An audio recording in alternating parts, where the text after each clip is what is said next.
America नए नए हथियार बनाने लगा है। रशिया अपने हथियारों को अपग्रेड करने लगा है। उत्तर कोरिया लंबी दूरी की मिसाइल का टेस्टिंग करता नजर आया है और परमाणु युद्ध के लिए अभ्यास कर रहा है। चाइना इंडिया को वार्निंग दे रहा है।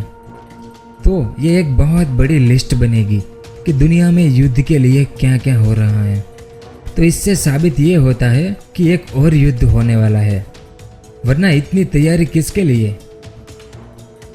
देखो, ये टॉपिक थोड़ा सा डरावना जरूर है, लेकिन ये बेवकूफ़ नेता लोग युद्ध की तैयारी कर रहे हैं, तो हमें भी उससे बचने के लिए तैयारी तो करनी पड़ेगी ना, है ना। बाकी हम आम जनता के पास और कोई रास्ता भी तो नहीं है। तो अगर आपके आसपास, आपके घर के आसपास या आपके शहर के आसपास परमाणु बम गिरता है और उसमें आप जिंदा रह गए, तो आप क्या करेंगे? क्या आप तेज़ी से भागने लगेंगे या कहीं पर छिप जाएंगे, या आपके पास और कोई रास्ता है? यदि आपके आसपास 0.1 किलोटन से लेकर 10 किलोटन तक का बम गिरता है, वैसे ये बहुत कम शक्तिशाली होगा, क्योंकि हिरोशिमा में जो बम गिरा था वो 15 किलोटन का था और अमेरिका के पास आज B6112 ग्रेविटी बम है, वो 50 किलोटन का है, जिस पर रशिया और पाकिस्तान भी काम कर रहे हैं। स्टडी के अनुसार आप और आपके आसपास 1 लाख लोगों को बचाया जा सकता है। बस आपको न्यूक्लियर फॉलआउट के बारे में पता होना चाहिए, यानी कि परमाणु नतीजा या उसका रेडिएशन। तो न्यूक्लियर फॉलआउट से कैसे दूरी रखेंगे? क्योंकि इससे वहाँ की मिट्टी और मलबे को रेडियोथर्मी बना दिया जाएगा, जिससे वहाँ की हवा में धूल और राख उड़ने लगेगी, जो किसी एक दिशा में जाएगी, और वो जिस दिशा में जाएगी उसे फॉलआउट जोन कहते हैं।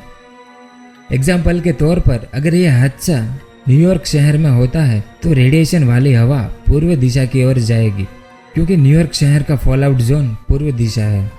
इस तरह हर शहर का फॉलआउट जोन अलग अलग दिशा में होता है। तो आपको क्या करना है? आपको इसकी विपरीत दिशा में छिपने के लिए एक अच्छी जगह ढूंढनी है। स्टडी के अनुसार आपको आपके आसपास की कोई बिल्डिंग में छिपना पड़ेगा, पर कैसी और कौन सी बिल्डिंग में? तो उसके लिए सरकार द्वारा एक डिज़ाइन तैयार किया गया है। इसे थोड़ा ध्यान से समझना, क्योंकि यह बहुत ज़रूरी है। आपको ठोस पत्थरों से बना कोई बेसमेंट ढूंढना है, जहां पर कम से कम खिड़कियां हो। अब इस डिज़ाइन को ध्यान से देखिए।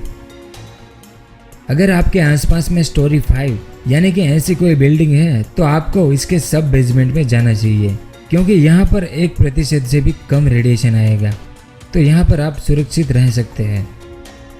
अगर वहाँ स्टोरी 5 जैसी बिल्डिंग नहीं है और स्टोरी 1 जैसा कोई घर है जो लकड़ियों से बना हुआ है, तो आप इसके बेसमेंट में जाएंगे, लेकिन इससे आपको ज़्यादा मदद नहीं मिलेगी। और हमारे इंडिया में बेसमेंट वाले घर बहुत ही कम है। अब अगर आपके आसपास ऐसी कोई जगह नहीं है, तो आप क्या करेंगे? क्या आप लकड़ी वाले घर में चले जाएंगे, या उससे बेहतर कोई सब बेसमेंट वाली बिल्डिंग की तलाश करेंगे, या फिर आप कब तक इस तरह से भागते रहेंगे? तो आप इंतज़ार करेंगे या भागते रहेंगे? 2014 में एक और मॉडल तैयार हुआ था। अब इसका जवाब इस बात पर निर्भर करता है कि आप धमाके से कितने दूर हैं, क्योंकि इससे पता चलेगा कि नतीजा क्या निकलेगा। तो कुछ सामान्य नियमों का पालन करें। धमाके के बाद अगर आप कोई बेसमेंट में हैं, तो आप तब तक वहां पर रहें जब तक कि बचाव दल नहीं आता। यदि आप पहले से ही कोई खुली जगह में हैं और आपको पता है कि करीब 5 मिनट की दूरी पर एक बेसमेंट वाला बिल्डिंग है, तो तुरंत आपके आसपास के सभी लोगों को वहां पर लेकर चले जाएं।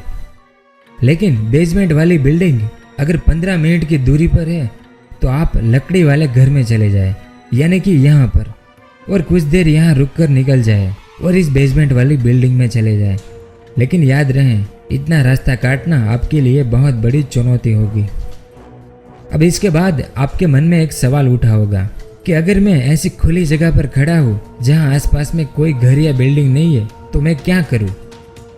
देखो, इतने बड़े परमाणु हथियार कोई खुली जगह में नहीं फेंकेगा। जहाँ पर ज़्यादा आबादी होगी वहीं पर गिरेगा, और जहाँ आबादी होगी वहाँ घर और बिल्डिंग भी होंगे। तो ये वीडियो कोई नेगेटिव थिंकिंग नहीं है, बल्कि आने वाला समय कुछ ऐसा ही होगा, क्योंकि शांति समझौता किसी को करना ही नहीं है, सबको सुपर पावर ही बनना है। और इसके पीछे भागते भागते एक दिन दुनिया तबाह हो जाएगी। तो मैंने तो अपना काम कर दिया, अब आपको अपना काम करना है। ये वीडियो उन सभी लोगों तक पहुंचाइए जिनको इसके बारे में नहीं पता है, यानी कि उसके साथ शेयर कीजिए। ये दोनों वीडियो भी जरूर देखें।